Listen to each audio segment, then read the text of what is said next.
Hello guys, आप सबका स्वागत है हमारे यूट्यूब चैनल पे।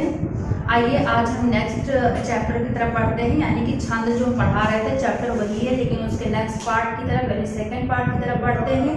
अभी तक हमने क्या पढ़ा, छंद के बारे में पढ़ लिया था और छंद के जो भी अंग होते हैं उनके बारे में समझ लिया है कि कौन कौन से अंगों को कहाँ कहाँ पे उपयोग किया जाता है, उसका अर्थ क्या होता है।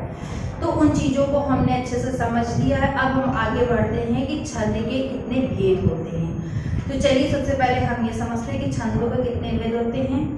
तो सबसे पहले कौन सा होता है, मात्रिक छंद होता है। 3 भेद ही इसके माने गए हैं छंद के, मात्रिक छंद और वर्णिक छंद और मुक्तक छंद। अब इसमें भी क्या है कि इनके भी भेद होते हैं, जो भी ये भेद बताए गए हैं उनके बारे में भी, कि उनके भी पार्ट्स होते हैं। देखिए अब समझ लेते हैं कि क्या चीज़ है कि मात्रिक छंद की क्या बात की गई है। तो मात्रिक छंद की अगर बात की गई है तो इसमें सबसे पहले ये समझेंगे कि जिस छंद में मात्रा की गणना होती है उसे मात्रिक छंद कहते हैं।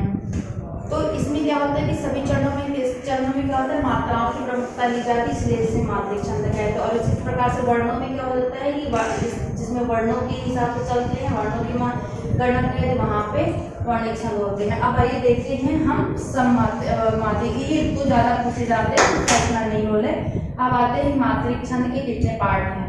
तो इसके भी 3 पार्ट्स माने गए हैं। कौन कौन से, सम्मात्रिक छंद, अर्ध सम्मात्रिक छंद और विषम मात्रिक छंद। और एक चीज और है, क्वेश्चन सबसे ज्यादा आपके मात्रिक छंद से ही पूछे जाते हैं, और क्योंकि इसी से क्वेश्चन ज्यादा निकल के आता है। और आपका वर्णिक छंद में जो भी है इस पार्ट से वो हम समझा देंगे, लेकिन उससे क्वेश्चन इतने नहीं बनते हैं। तो अब यहाँ पे पूछते हैं जो एग्जाम से रिलेटेड है वो हम बता रहे हैं आप लोग को। तो अब क्या करते हैं कि सम्मात्रिक छंद के पार्ट समझते हैं कि इसके पार्ट कितने हैं। तो सबसे पहले आता है चौपाई, जिसमें कि आप लोगों ने भी कहीं ना कहीं पढ़ा होगा कि चौपाई की मात्राएं किसमें, जिसमें 16 चारों चरण में या फिर सारे चरण में कितनी मात्रा होती है, 16 होती हैं। फिर आता है आपका रोला छंद, फिर गीतिका छंद आता है। इनकी सबकी मात्राएं देखते हुए भी चलेंगे। इसमें 24 मात्राएं होती है, गीतिका में 26 होती हैं। फिर आपका आता है हरि गीतिका छंद, इसमें कितनी मात्राएं की बात की गई है, 28। फिर आपका आता है अहीर छंद, इसमें कितनी है, 11। फिर आपकी आती है तोमर छंद, इसमें कितनी है, 12। अब आपका आता है वीर आला, इसमें मात्रा लिखना भूल गए हैं, इसमें 31 मात्राएं। ये सारे आपके किसके उदाहरण हो गए, सम्मात्रिक छंद की हो गए। देखिए इसको बहुत अच्छे से समझेंगे, क्योंकि क्वेश्चन ऐसे भी पूछते हैं कि ये बताइए कि रोला छंद किस प्रकार का छंद है, सम्मात्रिक है, अर्धसम्मात्रिक है, फिर विषम मात्रिक है। तो इन चीजों को समझते हुए चलेंगे कि सम्मात्रिक छंद के कितने पार्ट हैं और अर्धसम्मात्रिक के कितने हैं। अब आते हैं अर्धसम्मात्रिक के पार्ट में, देखते हैं। तो ये यहाँ पे लिखा हुआ है, अर्धसम्मात्रिक छंद के पार्ट कौन कौन से हो गए, आपका दोहा हो गया, सोठा हो गया, बरवे हो गया और उलाला हो गया।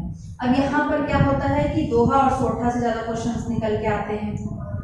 अब आपका आता है विषम मात्रिक छंद। इसमें विषम मात्रिक छंद में कुंडलिया और छपय, यही जो है 2 पार्ट्स हैं। इसके बाद में जो है हम समझेंगे कि वर्णिक छंद के कितने पार्ट्स होते हैं। इसका आप लोग स्क्रीनशॉट ले लीजिए, लिख लीजिए, तब हम इसके बाद में वर्णिक छंद के जो है आपको पार्ट्स के बारे में समझाते हैं कितने प्रकार के। फिर क्या करेंगे कि एक जो भी जो ज़्यादा इम्पोर्टेंट हैं छंद, तो उनकी जो भी चौपाई है, जो भी उनके एग्जाम्पल्स हैं, उनको लेते हुए और कितनी मात्राएं कहाँ पर लगेंगी, अंत में जो है उनके क्या होगा, लघु आएगा या फिर गुरु मात्राएं आएंगी, उन सबको हम समझेंगे। तो इतना आप लोग देख लीजिए। इसके बाद हम वर्णिक छंद के भी पार्ट्स बता रहे हैं। आइए हम आगे बढ़ते हैं वर्णिक छंद की तरफ। इतना हमने देख लिया कि मात्रिक छंद के कितने पार्ट्स हैं, मात्रिक छंद को समझ लिया, उनके पार्ट्स को देख लिया। और अब क्या करते हैं कि वर्णिक छंद के पार्ट्स को देख लेते हैं। तो इनकी मात्राओं को भी देखते हुए चलेंगे। इनको जो है 16 देखिए 16 पार्ट्स में बांटा गया है। तो सबसे पहले कौन सा था, सवैया छंद। सवैया छंद लगभग पूछ लेते हैं एग्जाम में, इसकी मात्राओं को पूछ लेते हैं कि क्या कितनी मात्राएं होती हैं। तो इनकी मात्राओं को लेते हुए चलेंगे।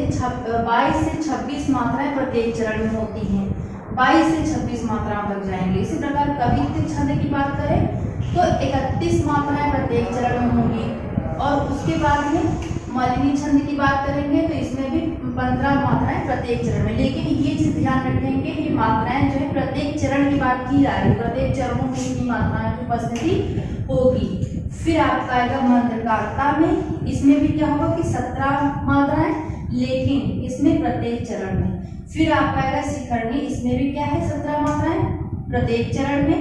ये सारे इसके पार्ट्स हैं। अब इसमें देखिए आपका आ जाएगा उपेंद्र वज्रा, भुजंगी, शालिनी, स्वागता और इंद्रप्रज्ञा। ये सारे में कितनी आ रही है मात्राएं? पूरी 11 मात्राएं आ रही हैं। देखिए किसमें आ रही?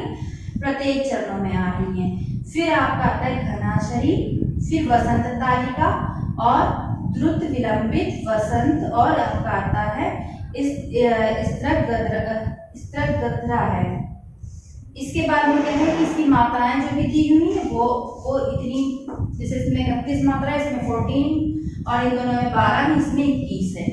तो ये सारे किसके पार्ट्स हो गए? वर्णिक छंद के हो गए। और इधर हमने किसके पार्ट्स देख लिए? मात्रिक छंद के पार्ट्स देख लिए हैं। अब यहाँ पे क्या है कि मुक्तक छंद की अगर बात की जाए तो इसकी क्या है कि इसको इतना एग्जाम में नहीं पूछा जाता है। आपका एग्जाम के हिसाब से, देखने के हिसाब से ये आप नहीं आता, इसके क्वेश्चन नहीं आता, उपयोगी नहीं है। तो इसलिए क्या है कि इसको बस एक लाइन में इतना समझ लीजिए कि इसमें क्या होता है, अनियमितता होती है, अस्वस्थता होती है, यानी कि क्या है किसी चीज को या फिर किसी भी जैसे कि यहाँ पे क्या है कि दोहा है, चौपाई में रखा जाता है, जो भी छंद हमारा होता है उसमें क्या है कि जैसे यहाँ पे क्या है वर्णों में क्या है, वर्णों की प्रधानता है, सभी वर्णों को ध्यान में रखेंगे। उसके बाद में जो है वहाँ पर हम जब देखते हैं तो वहाँ पे ये होता है कि वर्णिक छंद है, और यहाँ पे जब मात्रिक छंद की बात आती है तो वहाँ पे क्या होता है मात्राओं की प्रभुता होती है, इसी वजह से हम उसे मात्रिक छंद कहते हैं।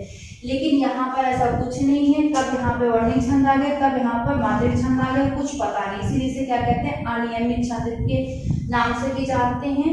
जैसे इसमें सूर्यकांत त्रिपाठी निराली की कविता आती है, रचना उनकी कविता जो है नई कविता जो है वो इसी छंद में आती है। तो जो भी आधुनिक रचनाएं की जा रही हैं वो आपकी किस में आ जा रही हैं? मुक्तक छंद में ही आ जा रही हैं। कहीं पर भी कुछ भी ला दिया जा रहा है, कोई सीक्वेंस में चीजें नहीं चल रही हैं। तो यहाँ इसके लिए इतना ही काफी समझने के लिए, एग्जाम के रूप से ये उपयोगी नहीं है आप लोग के लिए। सबसे ज्यादा आपका उपयोगी यही है समात्रिक छंद। अब इसके बारे में जो बहुत ज्यादा इम्पोर्टेंट है, जिससे क्वेश्चन ज्यादा फंसते हैं, उनको हम देखते हैं। जैसे कि आपका चौपाई रोला हो गया, आपका यहाँ दोहा सोठा हो गया, कुंडलिया भी पूछ लिया जाता है। तो आइए उसको हम देखते हैं। इसका आप लोग नोट करना चाहते हैं नोट कर लीजिए, वरना स्क्रीनशॉट ले लीजिए।